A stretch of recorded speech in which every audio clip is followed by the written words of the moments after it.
جبر در باسبونا سالان د سر شنوارên dîrokî li bajarê Reqqa û pêwîstiya van şunwaran bi termîmê firnên çêkirina qirmîtê Şewitî di sala 1973 de hatine avakirin.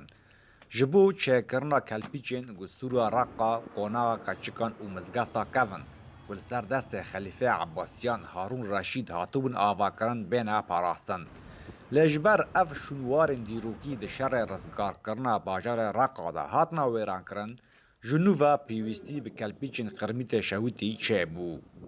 قبل 73 سور الماء الركة وباب بغداد والقصور اللي بيها بري سالا 1973 سوریه رقه و دریه بغدا و قصرین تیدا همو ویران ببون.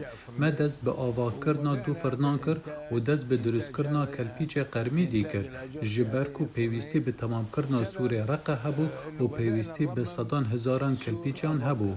آخا کلپیچین li firnên Hereqala têne çêkirin ji axeka taybet ji cemê Ferat tê derxistin û derbasî hewzên avê dibin ku celba çêkirina van kelpîçan bi lingan tê lihevxistin û 24 saetan dirêj dike ku bê birîn û derbasî firnê bibin.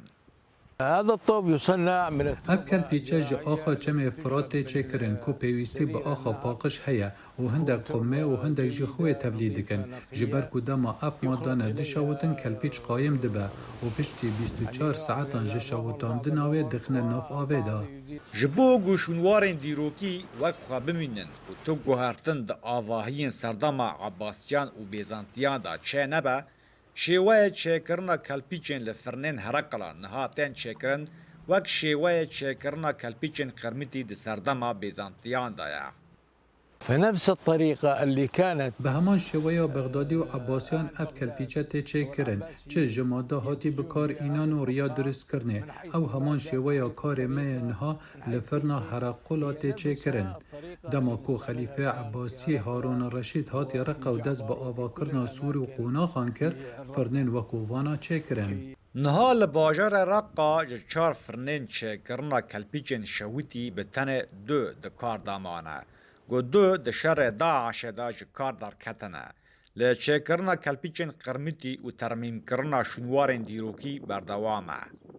Rêberkolo, Dengê Amerîka, Reqqa.